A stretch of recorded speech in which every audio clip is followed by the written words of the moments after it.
This is the best of the Good Advice podcast, the top 10 best episodes from the last 4 years of the Good Advice podcast.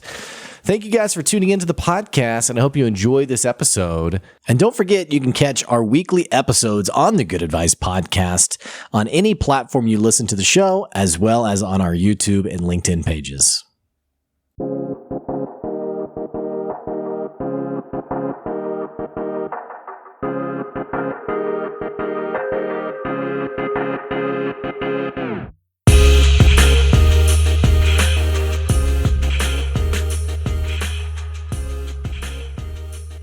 Hey, welcome back to another episode of the Good Advice podcast. I'm your host, Blake Benz.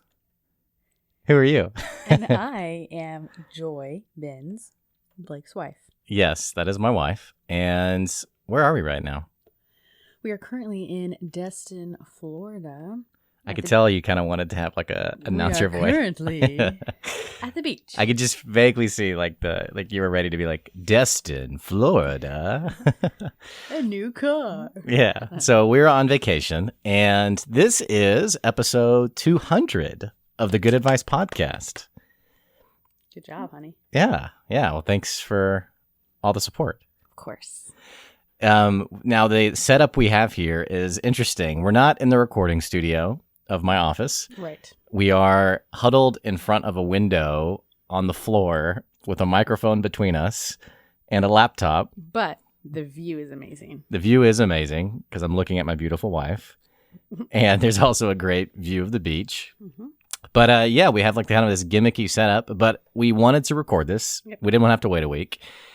So we have a bit of a gimmicky setup. So I don't know. I think there's like this low hum in the background that if you can power through it as the listeners, then we can power through it to record.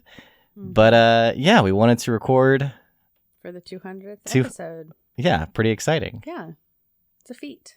It is a feat. Mm-hmm. Yeah.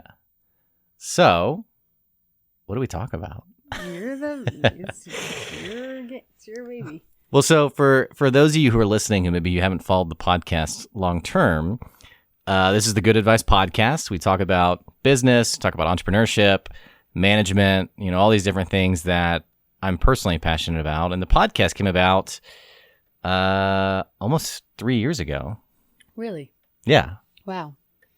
Doesn't feel that long, but at the same time, I don't know. It kind of does.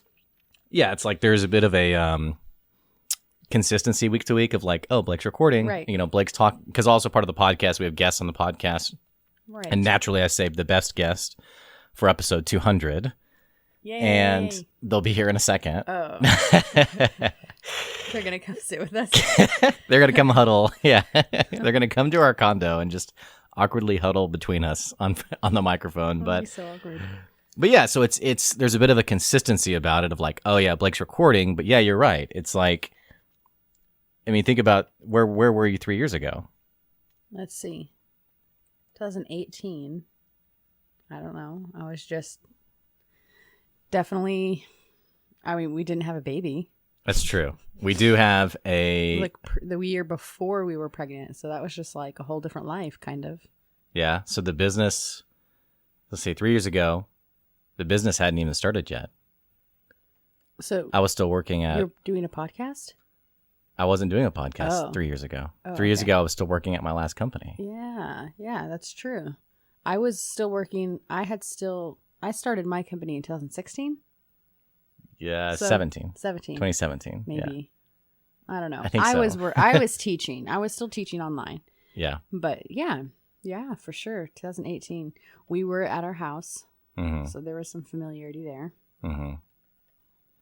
But yeah, so we've both been running our own businesses. I think sometimes, I don't know if it's like sexism or like what it is, but like whenever I'm like, oh, my wife and I, like we're business owners, sometimes people are like, oh, like, so she helps you with your business. And I'm like, no, like she has her business. I have my business. Yeah, I think the whole like she helps you with my business. I think sometimes people just assume like, I guess the husband starts the business and the wife, It's funny because the past few weeks I've talked with some strangers and they're like, so what do you do? And I'm like, oh, I teach online. I teach Spanish or sign language online. And they're like, oh, like, so with what company or like what school? And it's like, I don't know why, but I always feel weird being like, oh no, it's like, actually I started my own business and I teach it. And they're like, oh, so like with still like, they still follow up and they're like, oh, but like with what company? And I'm like, no, but like mine. Like, so it's just me. Do you think that it feels like part of that, I mean, well, actually, I don't want to speak for you. Do you think part of that is, and obviously like this podcast is, we don't get like super in the weeds, like politically at all. But we do talk about like business and like business ownership and like what that looks like. So when people give you that reaction, is it like, what do you think is happening that makes them so like, maybe is surprise the right word? No. Personally, I just think it's under that umbrella of teaching, because when they hear someone teaches, they're automatically associating it with a school, or yeah, okay. When it's online, it's like, oh, there are some people who teach like Chinese students in English, or they teach them English, and then it's like it's like a new thing where a lot of people are working different hours of like late at night or early morning, and so they're thinking like maybe I'm associated with that. And so I don't think it really has anything to do with like, you own a business. I just think, I mean, maybe, but I don't go there. I think they just like think I work at a school or something, or that I'm contracted with some other company. And so when I tell them it's just me, they're like, how did you do that? How did you start it? What did you do? And then it goes from there.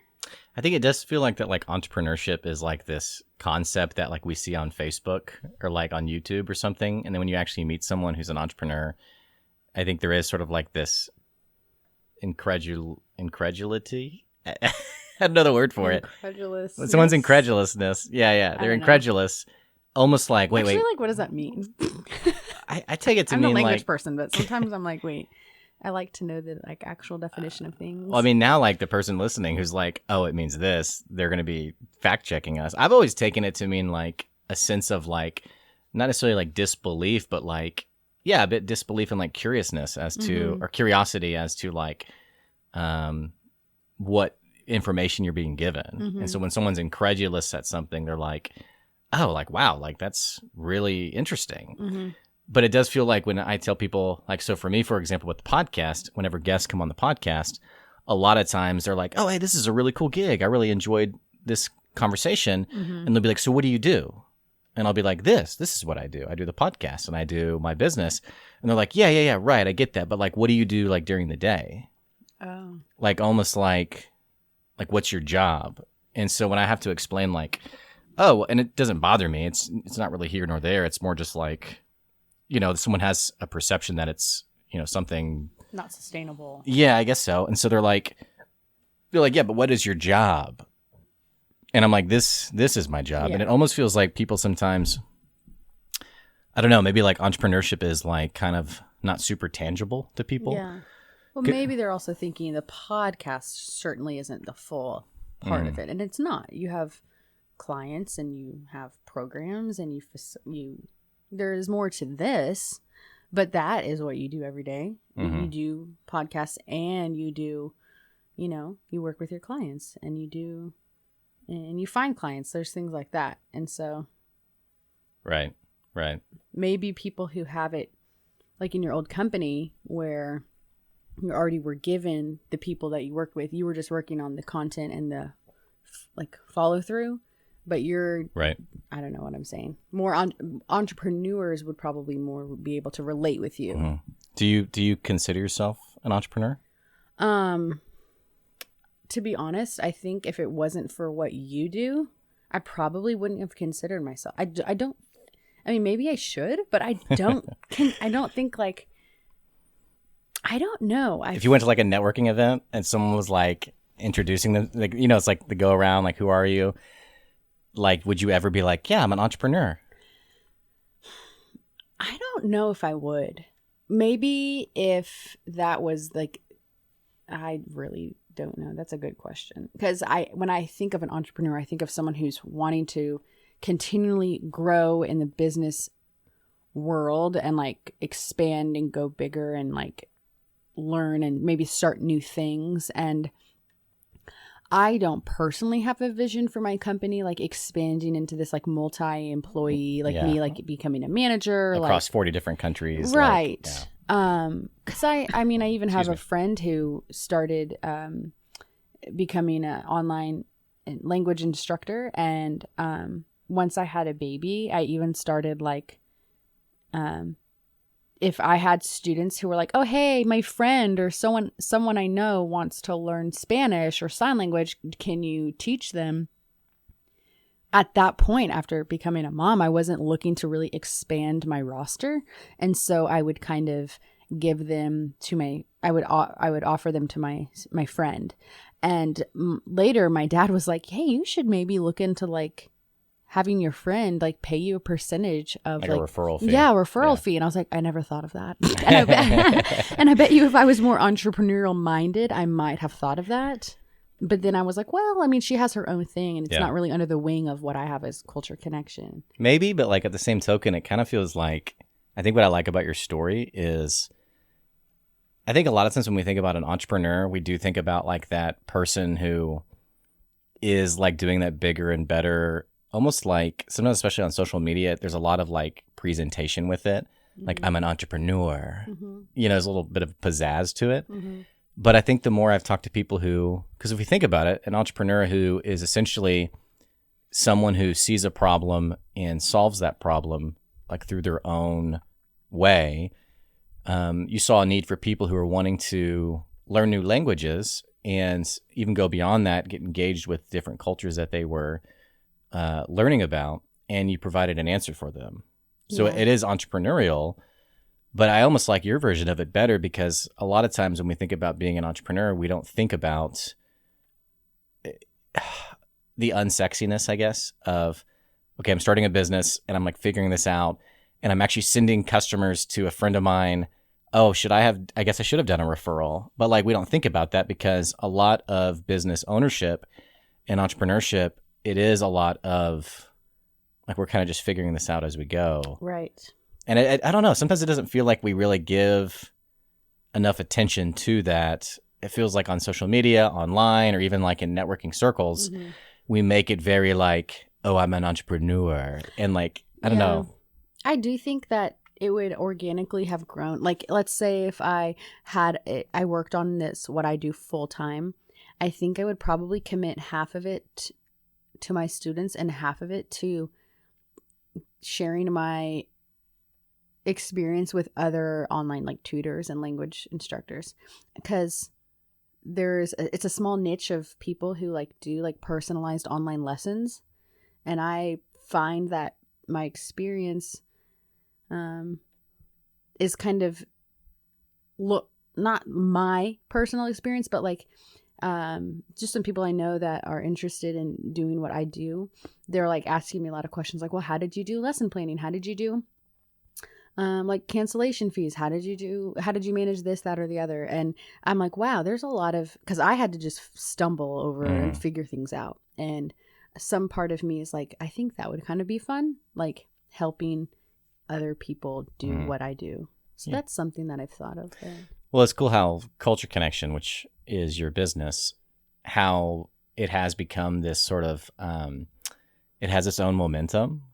Like you've never had to be like, especially not in at least the last 2 years, you've never had to be like, oh, am I going to find my next customer? Right. You know, what's funny for you is it's been the opposite. It's been, oh, I have too many customers. Right. Like I have to get, and that's why you pass them off to your friend or you've told people no. So you have this momentum to your business that I think a lot of people don't have. What are some things that are second nature to you now with like running a business that maybe 3 or 4 years ago you would have been like, oh, there's no way I'd even, like, example that I think of is like cancellation fees. Right. Like now it's second nature, but like 3 or 4 years ago, oh, I can't charge someone for a session that they didn't come to. Like that'd be wrong. So like, what are either that or like what else? What are some of the things that like now it's like, oh, that's just part of running a business that you don't even think about. But when you were first starting out, and like people listening who maybe they're first starting out, it's like this massive thing. Like, how do I really get through this? Yeah. Probably, I'd probably say the number one thing that was like more daunting that now is not even something I really ever stress over is lesson planning. Like the preparation that goes into my time with my quote unquote clients or students or whoever, you know. Yeah, but sure, like the follow up with if someone has to cancel within 24 hours. I think it's easier now because the students I have been with me for a while, so they know, like, oh hey, I had something come up, I'll pay for this time, and I don't even have to now awkwardly tell them, okay, it's being charged. But as far as like really, I think how to answer your question, I think it's the lesson planning. I now know where my students' trajectory is, and I kind of know what's to come. And sure, I still give time before each lesson to kind of look at the notes from the previous week and stuff. But I think that I have done it so much that I know what content will be used. Whereas before, I think I was really overwhelmed, I guess, with like, there's so much stuff online you can do. But now I kind of have a set thing that I use. Well, when you were first starting your business, you were almost trying to customize the experience for every single student you had. It was like, oh, that student's a nurse, so like let me get like all like the related nurse terminology, and like that student's a vet, so like what are the vet terms, and right. And there still is a bit of that. I like to tailor it to their specific needs, but I know now which levels and like what chapters of where we are in the book. Like I know when to set aside time to make it more tailored to them. Yeah. But yeah, it's not 100% different with every student. Well, it was like, yeah, how do I really like... But every student is 100% unique and special to me. You're listening. I like that disclaimer. No, yeah, of course. But it is just funny like how businesses grow and develop, because it like, for me as like an observer, when I see you do your business, it feels like a lot of it is just really easy, like second nature. And how do you feel about for you after 3 years? What's kind of become easier for you, and what's maybe still challenging? That's a great question. Moving off from me, I mean, we're 15 minutes in. Let's talk about you. Yeah. I don't know what's second nature. I think for me, I think the journey of business ownership is interesting because, and I've talked about this a lot for other people, but like whenever you feel like you have something to offer your customers, and I say that very intentionally because a lot of times people get into business ownership because it's about them. It's like, oh, I have this amazing skill set that I want to offer to people. And when you get out into the business world, you realize that actually most people don't really care about you and like your offering. Or like your credentials necessarily. Even that. Yeah, exactly. And so I think the journey of taking the focus off yourself and putting it on your customers is really important.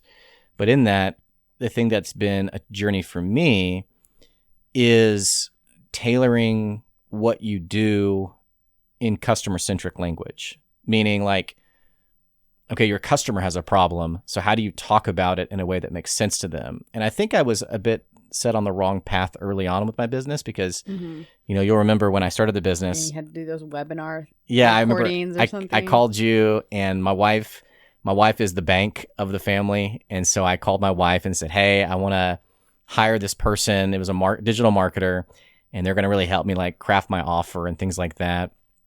It's several $1,000s. Can I spend that money? Because Joy had been in business for a while, and she had done really well for herself and still does. And Joy was like, yeah, let's do it. And it ended up being a really bad decision. I just remember like you were recording these webinar things that the person told you to, and just feeling a little like uncertainty, but like wanting to like support you. So I was like, this is great. You'd be showing me, and you were like, yeah, this is the slideshow, and this is what I'm going to say. And I just remember being like, okay, yeah. It kind of reminds me of that Parks and Rec episode where, what's the guy's name? But he's been like depressed, and he's doing the... Yeah, he's just the photo stop. He's doing the stop motion animation. Yeah. it's like 1 second long. Yeah, he shows it to his friend, like, this is what I've been working on. And his friend, I think it's Rob Lowe, is like, oh, is that it? And it's literally, 1 second of him getting out of bed. Oh, that's really I feel like that's what the webinars were like. Well, yeah, because then later, retrospectively, you were able to see, like, that's not who I want to be. And that's just exactly what you said. I think you have grown in the sense of, like, at the beginning, it was like, okay, I have to prove my skills. I have to prove myself to people. Like, it's about, like, it's not all about me, but it was like the first step in showing good advice to people was like, this is what I know and I can do, because that's kind of what that program was trying to make sell yourself. Right. But then, and so it felt a little disingenuous. Well, then eventually you came over to the side where you were like, it's about talking to the customers about what they need and they want and how I can help meet their needs. So I don't know, it just has turned into you're more others focused on, like, okay, so this client has this needs, this is how I can help you reach this goal, and this goal. Right. And that helps the customer hear what they want to hear, like, okay, wow, they're going to help me do this, instead of, okay, well, Blake's 4 minutes in on what he has been trained in, you know what I mean? And so you're right that people want to know you can do what you can do, but I think most of it is just in the way you present yourself and your confidence, and then your actual fruition of, like, how you help them. Yeah, I think I was really naive when I started the business because, you know, like we were saying, we were paying like thousands of dollars to this one person who was, I mean, credits to him in the sense of he was a multimillionaire. I mean, he knew how to make money, but unfortunately it was at the expense of other people's businesses. And his approach was very, it's about selling you and all that's amazing about you. Like, make yourself look all shiny. Yeah. And this would be like the same line of thinking of, like, rent the Lamborghini and, like, film yourself in front of it. Or like take a picture of you on, like, a really high pier or whatever patio of, like, expensive hotel. Yeah. Like, this is my condo. Right. And what's interesting is, which is a lie. Yeah. And so, and I never did that. No, like, from the get-go, I was like, this is ridiculous. But I remember one of the original pitches was, we were talking and it was like, okay, I just left my dream job and now I'm doing good advice. And it was like, okay, we should hone in on that. So, like, your webinar should be all about why you quit your dream job. And that's going to get you a lot of attention. Mm-hmm. And actually, it did get me a lot of attention. Okay. I had people watching the webinar who were like, why did this guy quit his dream job? But the problem is when you think about, like, conversions and, like, the people who actually buy from you, and everyone who starts a business knows how intense it is to stay cash positive. I mean, you're trying to make enough money to keep the business going, even when it's a great idea. But, like, so the people who are actually converting aren't your target customers. I mean, what good advice does is not help people quit their dream jobs. Right. Yeah, that makes sense. Like, you were telling your story, but you weren't necessarily looking to do that for other people. Right. And I think that's the challenge, is a lot of times when we start a business, we think it's about us and our story, when ultimately your customers, they don't care about your story. Right. I mean, I know our work is very different, but, like, with my students, episode what? I was about to say episode 1, but, like, lesson 1, lesson 2, all the way up to, like, maybe 10 lessons with me. They're focused on, like, if lesson 1, they can come out of that lesson knowing how to, like, introduce themselves and ask some questions and maybe some fun, like, easy things in the target language they're learning, they leave going, wow, okay, I am happy I'm paying money to learn this language, because after one lesson I can speak a lot.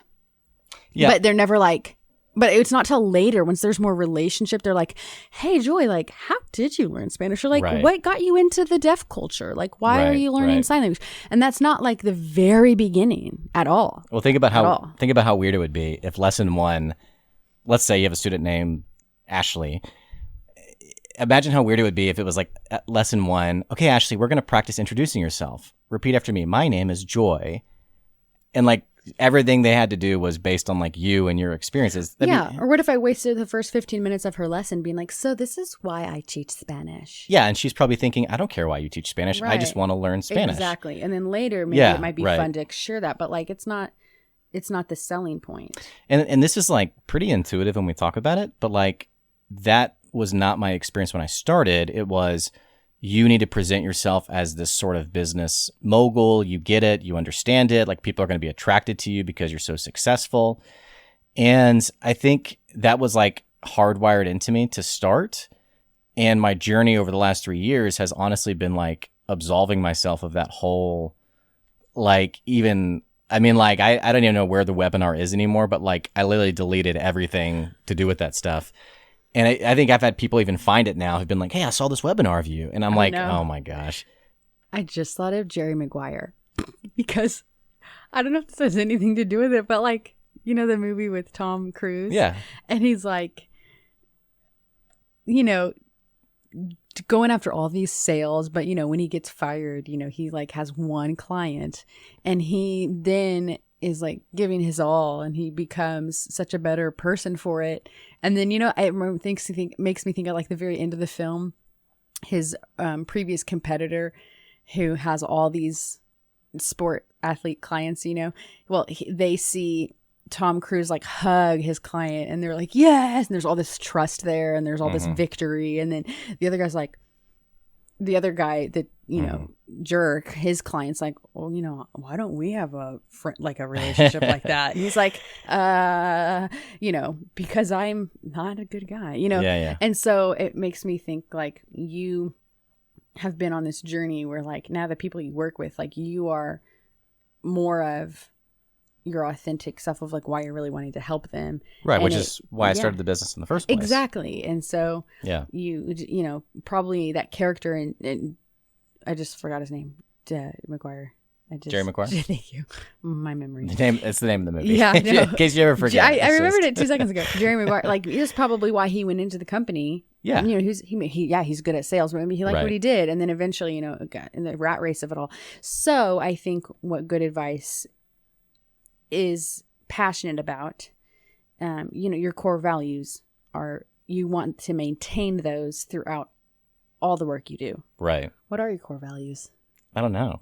I don't know. I mean, the thing about core values is it's less about like a marketing statement and it's more about how you it's more, and core values is more important for like when you have employees and you're like articulating to them, hey, this is what it means to do business within Good Advice. And since I don't have employees, I've never really had to like articulate, because like I know how to do business. Oh yeah, that's like more with what you like. Yeah, it's like I have one client who has your employees. Yeah, I have one client who has a few employees now, and I'm like, hey, yeah, you need to be developing these because your clients, your employees need to know what does it mean to be part of your brand. Mm-hmm. But when it's just you, I mean, your values is just, that's a marketing statement. It's, you know, our core values is, and everyone has the same one, right? So like, it's not really that big of a deal, but yeah, no, I know what you're saying. It's like, why did I get in business in the first place? And it's almost like the last 3 years has been like undoing really bad business habits that someone else trained into me, and getting back to like the basics of like, it's about the customer, it's about serving them. And, you know, I told you the other day about a guy who was on the podcast who multi-million-dollar business. I mean, they have almost 100 locations across the United States. Yeah. An amazing company. And his line of thinking, and you would think with that many locations, which it's a fashion boutique, with that many locations, you think it would be like, okay, how do you make as much money as possible? And like, right, because you have so many locations to manage. And he said, you know, the key to our success is when a customer walks in the door, it's not how do we spend what's the minimum I can spend on that customer to like make them happy enough be to more like efficient. Yeah. So like I have, you know, I need to see like 10 customers in a day. It's like, how do I break that out? His line of thinking that he trains his owners is everyone who comes in, you should be thinking, how do I spend more time on that customer? So like, instead of like, what's the minimum? It's like, no, I'm always looking to spend more. And that like customer centric approach really resonates with me. And it is one of my values. It's why I got into business in the first place.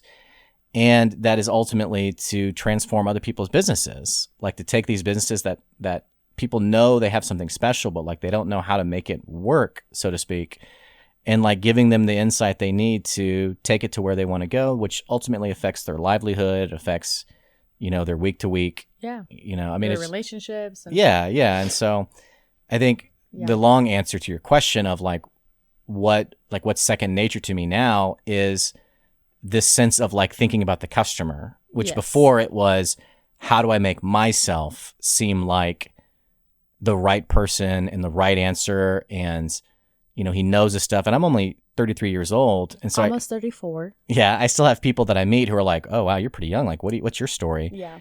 And like not letting those things be an excuse now to go back to, oh, I have to make myself look really credible and really amazing. But instead, like, no, it's literally all about the customers. Yeah. That has become a lot more second nature to me now. Whereas when I first started, it was sort of like this bravado, like this, you know, I'm Blake Benz, and, you know, which has never been me. Right. But you felt kind like of maybe felt like you had to. I felt like it had to be me. Yeah. Right. I feel like and that goes into what we first started talking about with like entrepreneurship, of it being like this very presented character rather than like, you know, you said you probably wouldn't call yourself an entrepreneur, but you are an entrepreneur. Like you saw a problem, you solved it, you started a business with it, and you're maintaining that business to the point now where it's second nature. Like I said, you don't have to go find customers. You don't have to like do sales. I mean, the customers kind of just come to you. So yeah. That's nice. Yeah. What has been something, I'm going to become the interviewer now, I guess. What has been something that's been like challenging with that? And then also, maybe not with that, but like, let's say the past year, because I guess in a few months, you're going to come up on year 3 for your business. Yeah. Yeah. No, year 4, end of year 3. End of year 3. So, yeah. Okay. Do you want to share something about like what's been, as we're in 2021, so it's like, you know, COVID's kind of like less of like the main thing in the news right now. So it's like, I guess what has been something that's been most challenging and something that's been most exciting that you're maybe looking forward to, or that you're maybe enjoying now, or that's like been rewarding? Yeah. So I think what's hardest is I've never really considered myself a super patient person. Like when I want to see something happen, like I just want to do it. And so I think for me, there's like this frustration of like where I envision the business being. And this is almost everyone, by the way, but like where you envision the business and where it actually is, like that gap can be really frustrating. And it's hard not to like, you know, business ownership's also very lonely because there's not a lot of people who are out there running their own businesses who are also willing to be transparent on the business process. That makes sense. Like a lot of us who are running our businesses, there's like this sense of I have to, like I've known people who've been like, oh, my business is going great. It's going so well. And they haven't made a sale in like 2 months. Right. You know, and so, which is why I try to be really transparent when someone's like, hey, how's business going? And I'll say like, oh, it's going okay. Or like, it's slow. Or like, hey, actually this month's going really great. And I just try to make it like as genuine as I can rather than getting lost in like the weeds of like, how do I make myself look really good? But like what's challenging though is like, so I'm in year 3 of the business, and what I envision is like so far from like where it is today. But also the more I talk to people who've come on the podcast who are running multi-million-dollar businesses, and not like, I don't mean like the internet guru-esque millionaire who's, you know, selling snake oil, but like the legitimate people who are running a business, literally all of them have the same story. And it's, oh man, I was really just like slaving away for like 5-10 years. I mean, I had a guy on the podcast who he's one of the most well-known cosmetic dentists in the country. He's been on CNN, he's been on CNBC, he's been on The Doctors. I mean, he's been on all these shows as like a guest expert. And so you would think that this guy like struck gold and was like a genius, but like talking to him, he was like, yeah, you know, most people in my field, it takes them 5 years to get to be successful. And it took me double that. It took me 10 years before I even like saw a smidge of success. And that really struck me. I was like, wow, that's different than what you hear online, which is like, oh yeah, I was a server at a restaurant and then I quit. And 3 months later, now I'm, you know, the dream that I've always wanted. You can do it too. And then if you don't do it, you feel like a failure. Exactly. And so like, I keep having people on the podcast though, who have that same story of, I have this amazing business, but they're not like, look at me and my ego. It's, yeah, it was really hard. It took, and I literally just had a guy on the podcast who were talking about like business ownership. And he said, look, it's a 10-year game. Like if you cannot stay committed for 10 years, entrepreneurship isn't for you. And he has this amazing business. He actually has an amazing parent company that owns a few different businesses now that are all doing really well. Mm-hmm. And I think sometimes we look at those things and we say, oh, it's so obvious. Like, it's so simple. Like, of course, that person has this product that's like really working. But like when that person was starting out, you don't know their journey. You don't know what they've had to go through. So mm-hmm. like for me, it's like what's hard is balancing like that sense of patience of, mm-hmm. okay, it's supposed to take a long time. But on the same token, staying hungry where it's like, okay, how do I make the most of my day? Like, how do I not like fall back into laziness or like even like maybe it's a bad week. So like, it's like depression of like, man, I don't know if I can like really get on that call. I don't know if I can really get after it today because I'm so disappointed in like a lost sale or something like that.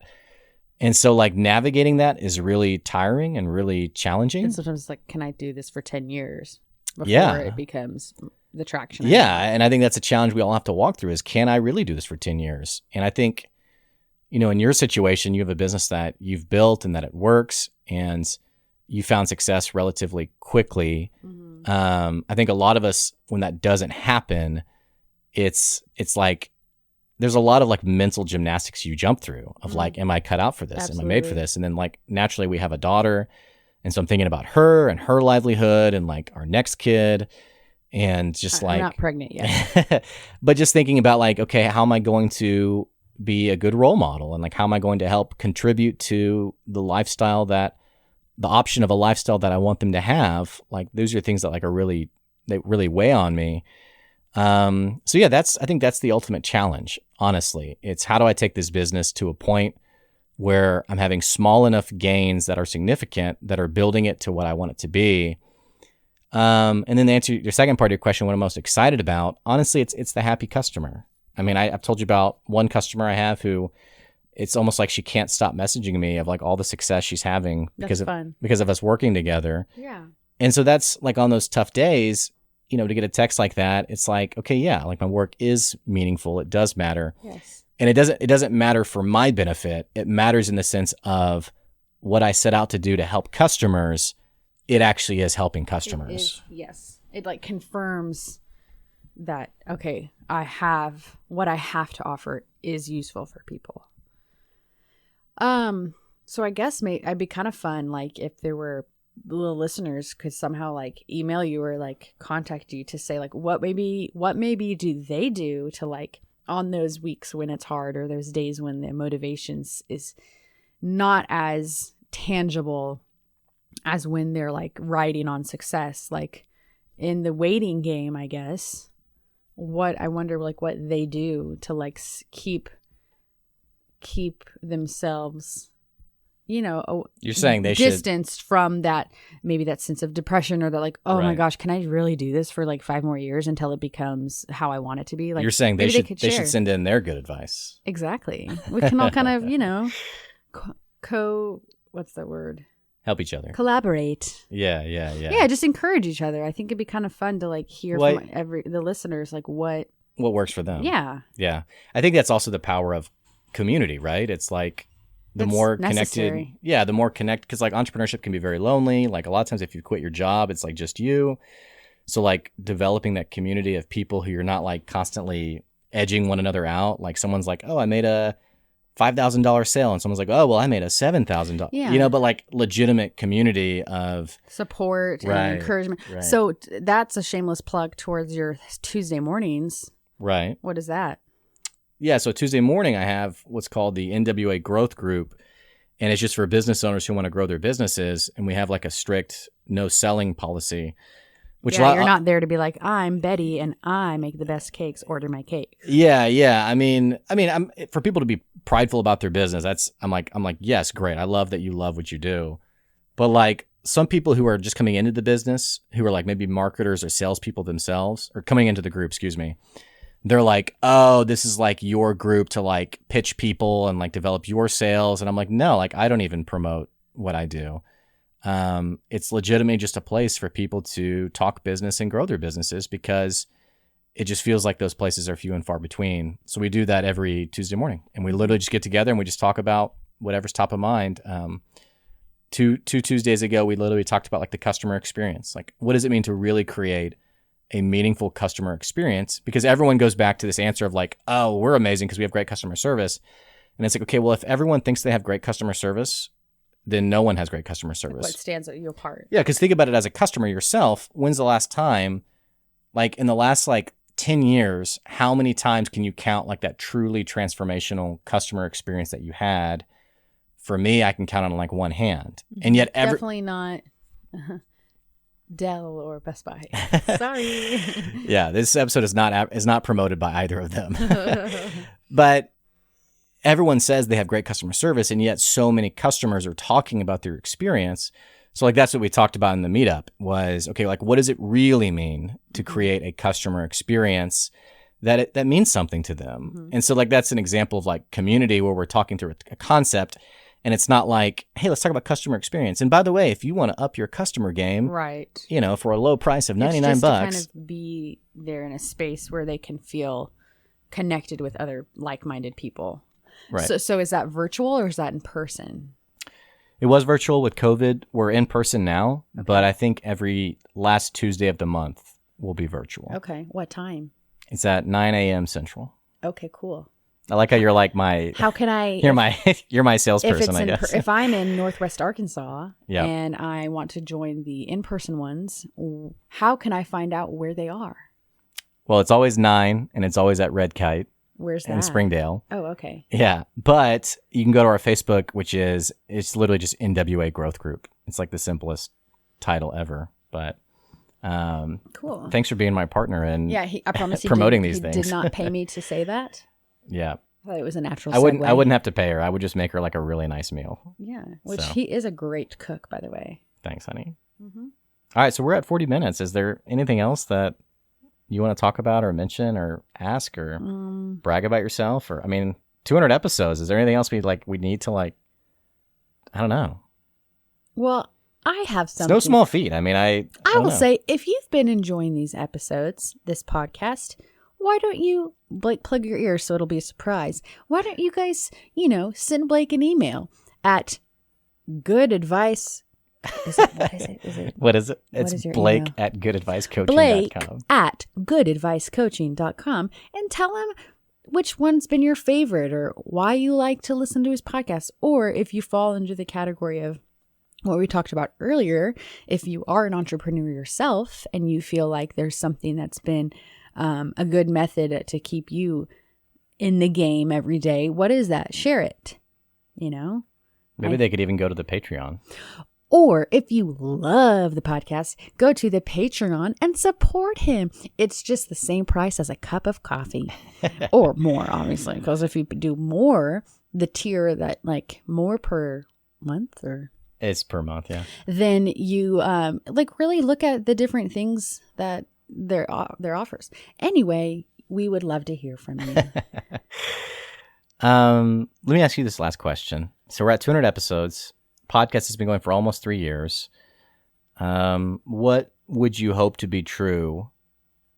Not necessarily about good advice, but what would you hope to be true about your life 3 years from now? Oh my gosh. Oh, that is what? 2024? That sounds so far away, but it's not. I probably would want to have a better time management because I imagine that I'll probably have more than one child, and I'll maybe we'll still be doing Culture Connection, and so I would just hope that maybe between you and I, as we are both working from home and both business owners, I think I'd like to see us both content with whatever stage that looks like. Not like, oh, I hope that in 3 years we've reached this goal where we want to be. Yeah. But I hope that we just be able to be content wherever we are, continually striving for, what we believe in, and that we would just be able to, me for one, I can't speak for you, but like I want to be better at time management. And then at the same token, like I want to be nicer to myself, because I can get very hard on myself when I, let's say I didn't achieve what I wanted in a certain day. I can kind of be frustrated with myself. Sure. And if you're anyone listening, if you're anything like me, you know that can just like almost like make or break your day. And I know that that's not healthy, and that's also not necessary. So in 3 years, I hope that I could manage that better, because I'll probably be busier, working and as a mom with more than one kid. So I guess that's kind of, does that answer make sense? Yeah, totally does. Yeah, I love that answer, actually. I think it's what everybody, it's like the least we could all want is just that we'd be content in our circumstances. Yeah.